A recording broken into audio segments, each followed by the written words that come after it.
आपने साइम को दूसरा चांस दिया और उसने आज डिलीवर किया। तो ये अच्छी चीज है जब आप किसी को भी खिलाएं ना, रेड पूरा बॉल चांस व्हाइट दें बॉल पे फॉर्मेट ना करें, मतलब उस फॉर्मेट पे इस पे सिलेक्शन ना करें और इस पे उस पे ना करें। बेसिस आपकी सेम फॉर्मेट होनी चाहिए। उसका अच्छा डोमेस्टिक सीजन उसका गया है, नहीं, चांस और दें जहां पर उसे मौके मिलते रहे वो चौके भी लगाते रहे, एक छक्का भी लगाया तो यार क्रिकेट बहुत हो रही है, कोई ऐसा चक्कर नहीं कि साइम आ गया है तो दोबारा ओरेरा नहीं खेल पाएगा।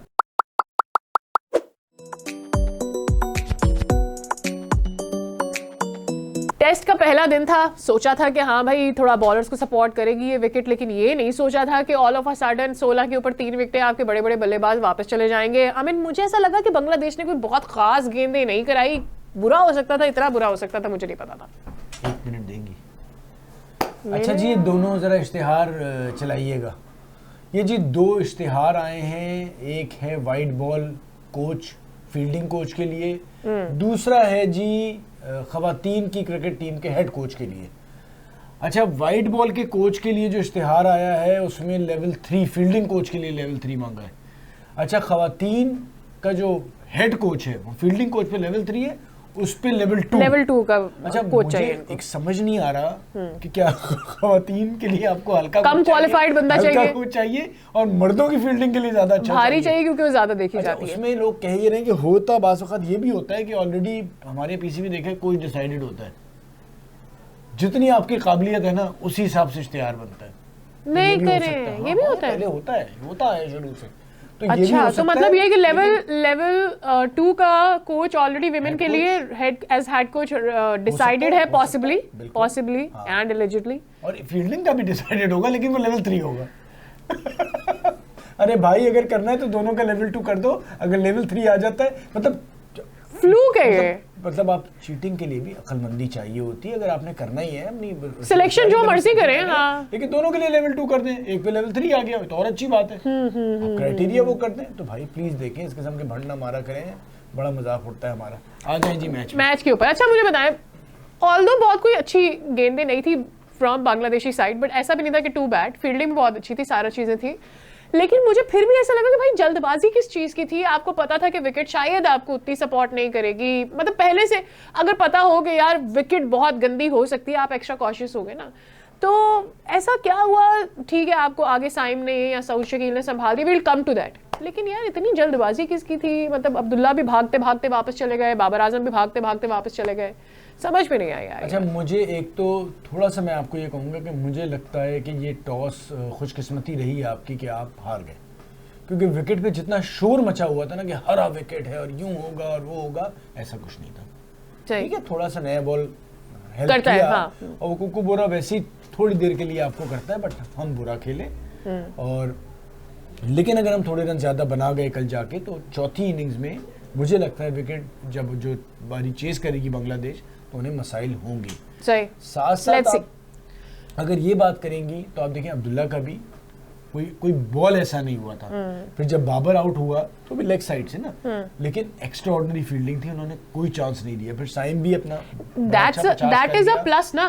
देखो अगर देखिए शान का लग रहा था बैट का, वो ठीक है, शान को डाउट हो रहा था, लेकिन ये भी था कि वो आउट, मतलब ऐसी चीज अगर कोई भी टीम अच्छी बॉल करा दे दिया ना, ऐसा कैप्टन साथ शान को रुकना नहीं चाहिए था, चले जाना चाहिए, बट वो ऐसा आप नहीं कह सके शान की कोई गलती थी। लेकिन ये दोनों जो विकेटें थी बाद में इवन साइम की भी, वो ऐसा था कि आप रुक सकते थे, खेल सकते थे, बट साइम ने फिर भी मुझे थोड़ा सा बट आई थिंक वो क्रूशियल स्टेज थी, वहां पर साइम को ज्यादा रुकना था, बट देन एटलीस्ट वहां पर जो एक्सपेक्टेशंस थी उसकी फॉर्म नहीं चल रही है, बहुत सारे और फॉर्मेट्स में भी, इवन टेस्ट में वो अच्छा नहीं कर पा रहे, तो मुझे ऐसा लगता है it's a good start may be.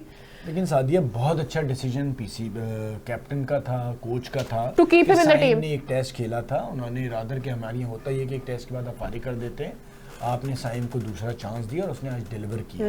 तो ये अच्छी चीज है जब आप किसी को भी खिलाएं ना, रेड पूरा बॉल चांस व्हाइट बॉल पे फॉर्मेट ना करें, मतलब उस फॉर्मेट पे इस पे सिलेक्शन ना करें और इस पे उस पे ना करें, बेसिस आपकी सेम फॉर्मेट होनी चाहिए, उसका अच्छा डोमेस्टिक सीजन उसका गया है, नहीं, चांस और दें, जहां पर उसे मौके मिलते रहे वो चौके भी लगाते रहे, एक छक्का भी लगाया तो यार क्रिकेट बहुत हो रही है, कोई ऐसा चक्कर नहीं कि साइम आ गया है तो दोबारा ओरेरा नहीं खेल पाएगा, लेकिन जब एक बंदे को देना है तो पूरा चांस दें, अगर नहीं डिलीवर करते तो अच्छा, सो दैट कल को आपको मेजर करने को प्रॉपर्ली मिले और आप किसी को जवाब भी दे सकेंगे भाई इतना इतना मौका दिया और अगला बंदा नहीं कर सका, but it's a good start from Saim, बहुत जरूरी नो है। डाउट शकील ने बहुत तेजी के साथ अपने रन बनाए हैं, जो एक बहुत ही शानदार परफॉर्मेंस है उनको इसका क्रेडिट जाता है, जिस तरह से वो जब से आए पाकिस्तान टीम से खेले चले जा रहे हैं, आज भी बड़ी अच्छी इनिंग्स खेली और बेहतर नजर आ रहे हैं।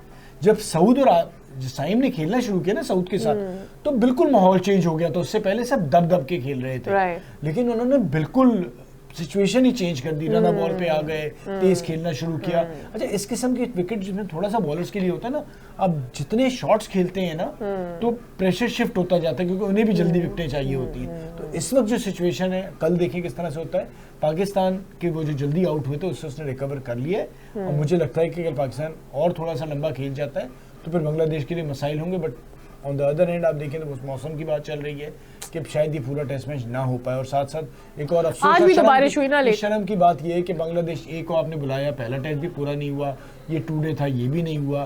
तो थोड़ी सी प्लानिंग कर लें यार, आप मुल्तान में करा सकते हैं, कराची में भी कोई इतनी ज्यादा बारिश नहीं होती, तो आप कम से कम वहां तो चले। अभी कह रहे थे स्टेडियम बन रहा था, यहाँ पर साउथ एंड क्लब है और ग्राउंड है। अच्छा, मेरी बात सुने, ये जो आपने बोला तैयारी कर लेंगे, ये जो अभी चैंपियंस ट्रॉफी की तैयारी कर रहे हैं, व्हाट डू यू थिंक, मतलब 6 महीनों में हम तीनों के तीनों ग्राउंड तोड़कर दोबारा बनाने में कामयाब हो जाएंगे? Because what comes to my mind is कि आपने तीनों के तीनों ग्राउंड एक साथ तोड़ दिए and you are not sure कि आप वहां पर मैचेस करवा पाएंगे।